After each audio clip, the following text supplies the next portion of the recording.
Hello and welcome friends, आप सभी का स्वागत है स्टडी कवर क्लासेस में। तो आज की इस वीडियो में हम लोग जीसीईआरटी क्लास 7 साइंस का पार्ट 13 का पार्ट थर्ड हम लोग यहाँ पे कंप्लीट करने वाले हैं। तो बने रहिए एंड तक। चैनल पर नए हैं तो सब्सक्राइब कर लीजिए।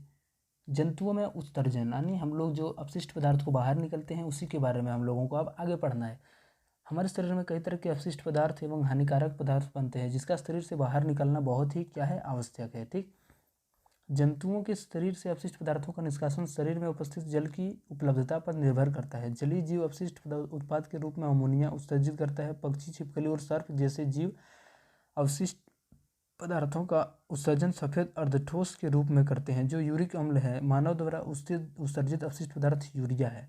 यानी क्या होता है, अलग अलग जीव जो है सो अलग अलग टाइप से अपना क्या होता है अपशिष्ट पदार्थ को बाहर निकालता है। ठीक, तो जलीय जीव क्या करता है, अगर यदि वो अपने जल में छोड़ता है तो वो किसके रूप में छोड़ता है, तो अमोनिया उत्सर्जित करता है।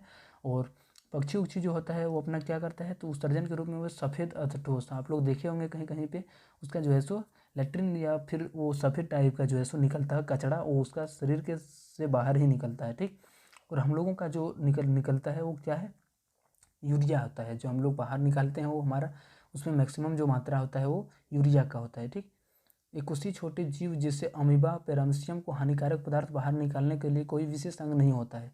जो छोटा छोटा जीव होता है उसके लिए मतलब उत्सर्जित बाहर कोई भी पदार्थ उसके अंदर गला हुआ है या सड़ा हुआ है यानी उसको बाहर निकालने का लायक है, तो उसके लिए कोई विशेष अंग नहीं होता है।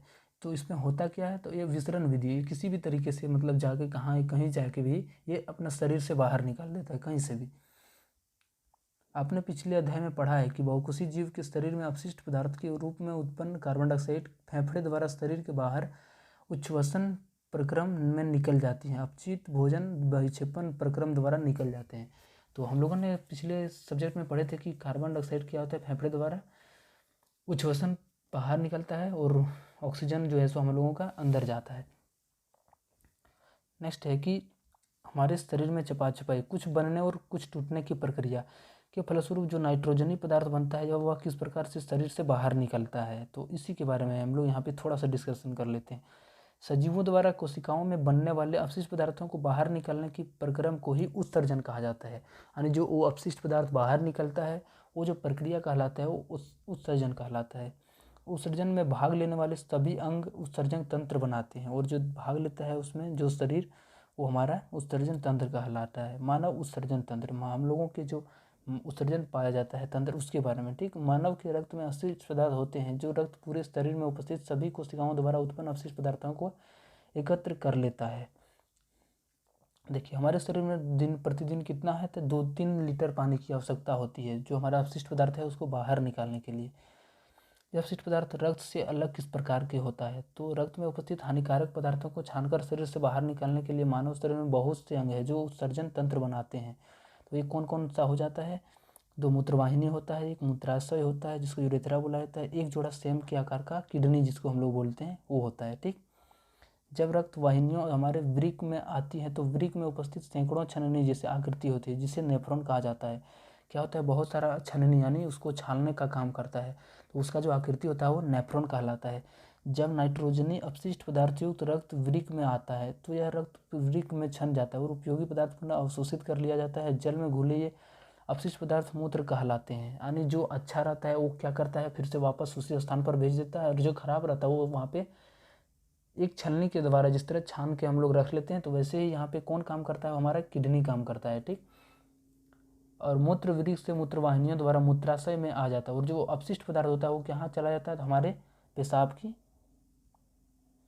नली में चला जाता है। मूत्रवाहिनियों ने नली के आकार की होती है। मूत्राशय में मूत्र संचित होता है। मूत्राशय से एक पेशीय नली जुड़ी होती है जिसे मूत्रमार्ग कहते हैं।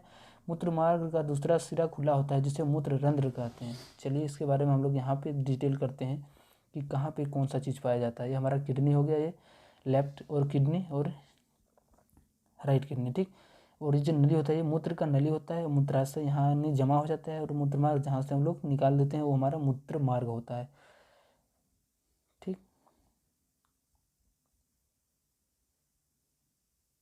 चलिए यहाँ पे कुछ लिखा हुआ है, एक वयस्क व्यक्ति 24 घंटे में 1 से 1.8 लीटर मूत्र त्यागता है। यानी एक दिन में कम से कम 1 से 2 लीटर मूत्र क्या है वो अपने बाहर शरीर से बाहर निकालता है। मूत्र में कितना 95% जल होता है और 2.5% यूरिया होता है और 2.5% जो अपशिष्ट पदार्थ होता है। ठीक,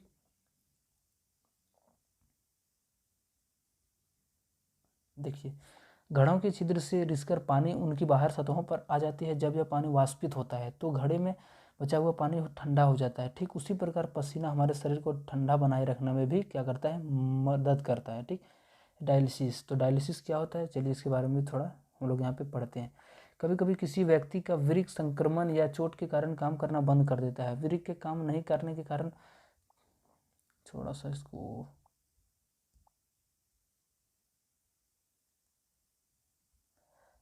नहीं करने से अपशिष्ट पदार्थों की मात्रा शरीर में बढ़ जाता है। इससे व्यक्ति ज़्यादा दिन तक जीवित नहीं रह सकते हैं। इसी परिस्थिति में कृत्रिम वृक्क द्वारा रक्त को नियमित रूप से छानकर उसमें अपशिष्ट पदार्थों को हटा दिया जाता है, जिससे वह व्यक्ति अधिक दिनों तक जीवित रह सके। इस प्रकार की जो विधि कहलाती है अपोहन कहलाती है।